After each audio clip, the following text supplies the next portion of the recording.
Y yo, cuando venía para aquí, me preguntaba qué similitudes. A mí siempre me gusta mucho, saben que me gusta mucho la historia. Primero porque me gusta y segundo porque creo que de ella se pueden aprender muchas cosas. Nunca se repite la historia, nunca la historia es igual. Pero tiene enseñanzas y tiene resultados que uno puede asimilar y fundamentalmente aplicar a nuestra realidad cotidiana. Me preguntaba, ¿cuáles son los enemigos que enfrentó Belgrano? Eran potencias coloniales, grandes potencias, que en aquel momento del desarrollo histórico mundial lo hacían a través de un colonialismo que se practicaba fundamentalmente en el plano territorial, en el plano militar, en el plano de dominación estrictamente colonial, con gobiernos impuestos desde las grandes metrópolis. ¿Y qué similitud tenemos entonces de aquellos gobiernos impuestos por las grandes metrópolis que se llevaban de aquí todo para el gran mundo desarrollado con este mundo contemporáneo? ¿Con qué enfrentaron Mariano Moreno, Belgrano, Castelli, Monteagudo? Primero se hicieron militares, pero fundamentalmente con las ideas de desarrollar una independencia que no solamente era territorial, sino que además era económica, social y cultural. Y digo hoy que hemos vivido los argentinos tantos momentos tan difíciles. ¿Cuál fue o cuál es el modelo de dominio que se quiere tener sobre los países? Ya no es necesario mandar ejércitos, ya no es necesario poner gobiernos. En los países se encuentran dirigentes que se les pone sin ningún tipo de problema y gobiernan en nombre de esos intereses, traicionando los intereses del pueblo y de la patria. Nos ha pasado. Algunos, no quiero ser fiscal de nadie, algunos tal vez porque estaban convencidos de que ese era el modelo a seguir, porque estaban convencidos que los argentinos no valíamos la pena, no teníamos las suficientes capacidades o inteligencias. Yo me inclino porque ellos no tenían el suficiente coraje o valentía para hacer las cosas que tenían que hacer. Pero bueno, son visiones discutibles y opinables, como todas las visiones que uno tiene acerca de los grandes hechos históricos.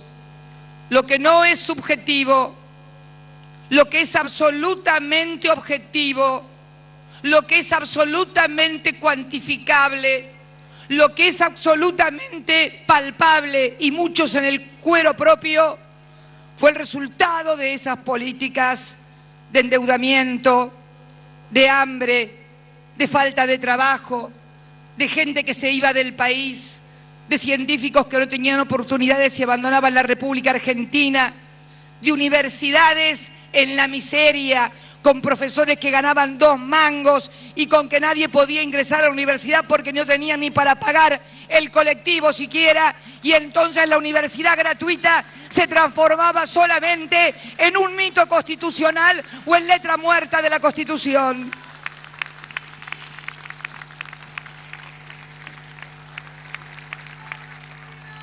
¿Quiénes son hoy esos?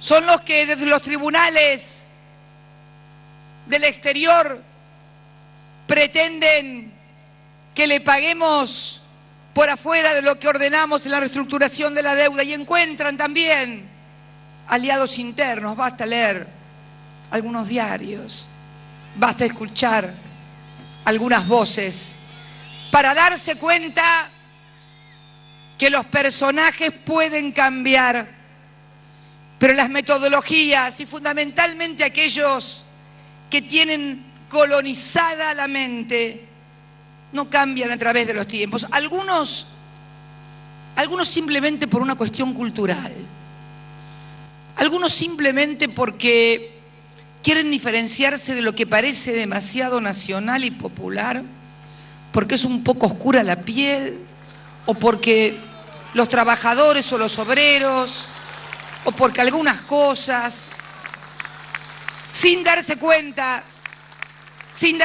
creo humildemente,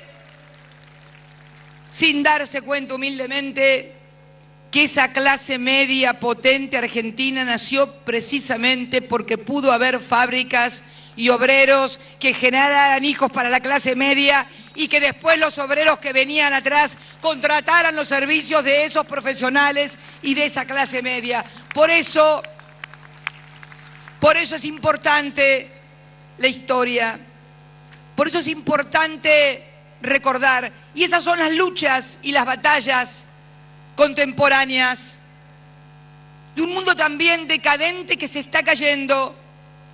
Fíjense ustedes, a diferencia de nuestro país, de nuestra historia, cuando las monarquías parecía que caían bajo el yugo napoleónico, en 1815 volvieron a restaurarse y prácticamente gobernaron por todo lo que seguía del siglo XIX, casi hasta la Primera Guerra Mundial. Acá no digo suerte, porque la verdad que al mundo le vaya mal no es ninguna suerte, pero lo que le está yendo mal es al modelo que impusieron aquí durante algún tiempo y todavía algunos siguen añorando. Claro que también es cierto que algunos pueden añorarlo porque en aquel tiempo se conseguía mano de obra barata para todo y para cualquier cosa en la República Argentina. Y hoy ya no, porque hay una dignidad a través del trabajo, de la asignación universal por hijo, de la asignación por el embarazo, del plan Procrear también, que permite que nuestras clases medias puedan acceder a la vivienda, de los planes federales. Les resulta más difícil. No es esta presidenta, ni qué hablar de los juicios de lesa humanidad, con alguna gente comprometida, no solamente porque hasta en eso también hubo simplificación, reduccionismo, y yo creo que ocultamiento adrede, para que únicamente aparecieran como responsables de lo que había pasado los uniformados. Pero atrás de los uniformados estaban los que los empujaron para que pasaran las cosas que pasaron en el país, y fueron los que estaban atrás los que se quedaron con todo lo económico, no los uniformados. Esto también hay que decirlo con todas las letras. Veo de aquí pañuelos blancos y de hijos, 35 años esperando justicia. Gracias a nadie, ustedes se lo ganaron con la lucha inclaudicable, pidiendo siempre justicia y aplicación de la ley y la Constitución. Por eso, recordar a Belgrano hay que recordarlo contextualizado también en nuestra época. Y yo les pregunto, si Manuel Belgrano viviera, si hoy estuviera aquí con nosotros, ¿con quién creen que estaría Manuel Belgrano? ¿A quién apoyaría Manuel Belgrano? Ese hombre de la industria nacional, ese hombre que hablaba del comercio, ese hombre que hablaba de los pueblos originarios. Hay que hacerse esa pregunta y les puedo asegurar que no te equivocas. Yo siempre digo, cuando veo a las madres, a las abuelas, a los hijos junto a nosotros, cuando voy a visitar una fábrica y veo a los trabajadores jóvenes en su gran mayoría, tal vez muchos en su primer trabajo junto a nosotros, cuando voy a las universidades a inaugurar las nuevas universidades, más de 9 universidades inauguradas y refaccionadas, muchas de ellas, hoy hay 48 universidades, no hay una sola universidad que no haya tenido inversión en infraestructura.